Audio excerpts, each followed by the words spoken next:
जिस तरह से इरपिन, ओस्तुमिल, बूचा और आसपास के इलाकों तक ये जंग आ गई है, ये लड़ाई आ गई है, वहां पर सिविलियन इलाकों को भी टारगेट किया जा रहा है और एक भीषण युद्ध हो रहा है इस समय। उस लड़ाई को अब राजधानी कीव के अंदर आने में महज 24 से 48 घंटे लगेंगे। एयर अटैक्स, जिस तरह से मिसाइलें दग रही हैं, जिस तरह से रॉकेट फायर हो रहा है, उससे यही अंदेशा है कि अब ये लड़ाई एक बहुत निर्णायक दौर में प्रवेश करने वाली है और ये निर्णायक दौर राजधानी कीव पर हमले से शुरू होगा। राष्ट्रपति ज़ेलेंस्की ने कहा कि उनके डाचा पर एक हमला पहले ही करने की कोशिश की गई थी और उनके डाचा पर जो मिसाइल दागी गई थी रूस से, उसको एंटी मिसाइल डिफेंस शील्ड ने रोक लिया। लेकिन प्रश्न अब यहां ये उठता है, कितनी एंटी मिसाइल डिफेंस शील्ड इनकी अभी भी कारगर है, कितने लड़ाकू विमान इनके अभी कारगर है, कितनी एंटी टैंक मिसाइल्स या सरफेस टू एयर मिसाइल्स इनके पास अभी भी बची हैं। जिस तरह से रूस का असल हमला अब अगले 24 से 48 घंटे में होने की बात हो रही है, वो 90 मील का रास्ता सफर करते हुए, जैसे गवर्नर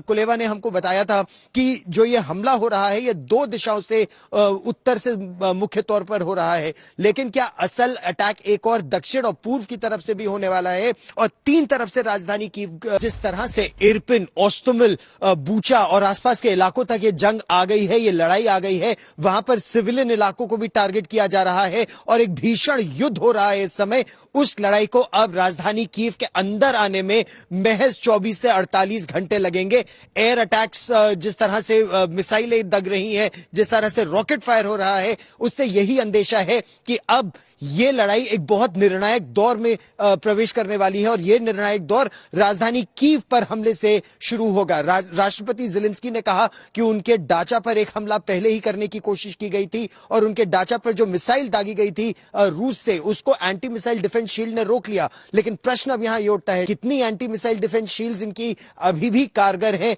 कितने लड़ाकू विमान इनके अभी कारगर है, कितनी एंटी टैंक मिसाइल्स या सरफेस टू एयर मिसाइल्स इनके पास अभी भी बची हैं। जिस तरह से रूस का असल हमला अब अगले 24 से 48 घंटे में होने की बात हो रही है, वो 90 मील का रास्ता सफर करते हुए, जैसे गवर्नर कुलेवा ने हमको बताया था कि जो ये हमला हो रहा है ये दो दिशाओं से उत्तर से मुख्य तौर पर हो रहा है, लेकिन क्या असल अटैक एक और जिस तरह से इरपिन, ओस्तुमिल, बूचा और आसपास के इलाकों तक ये जंग आ गई है, ये लड़ाई आ गई है, वहां पर सिविलियन इलाकों को भी टारगेट किया जा रहा है और एक भीषण युद्ध हो रहा है इस समय। उस लड़ाई को अब राजधानी कीव के अंदर आने में महज 24 से 48 घंटे लगेंगे। एयर अटैक्स, जिस तरह से मिसाइलें दग रही हैं, जिस तरह से रॉकेट फायर हो रहा है, उससे यही अंदेशा है कि अब ये लड़ाई एक बहुत निर्णायक दौर में प्रवेश करने वाली है और ये निर्णायक दौर राजधानी कीव पर हमले से शुरू होगा। राष्ट्रपति ज़ेलेंस्की ने कहा कि उनके डाचा पर एक हमला पहले ही करने की कोशिश की गई थी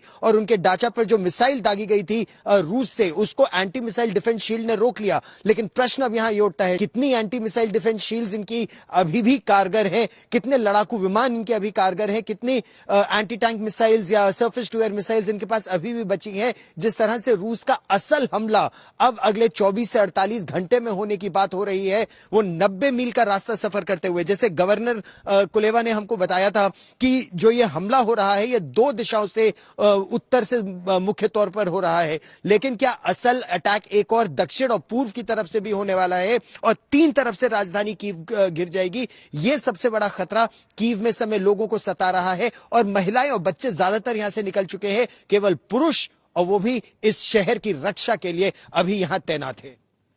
हम उत्तरी कीव के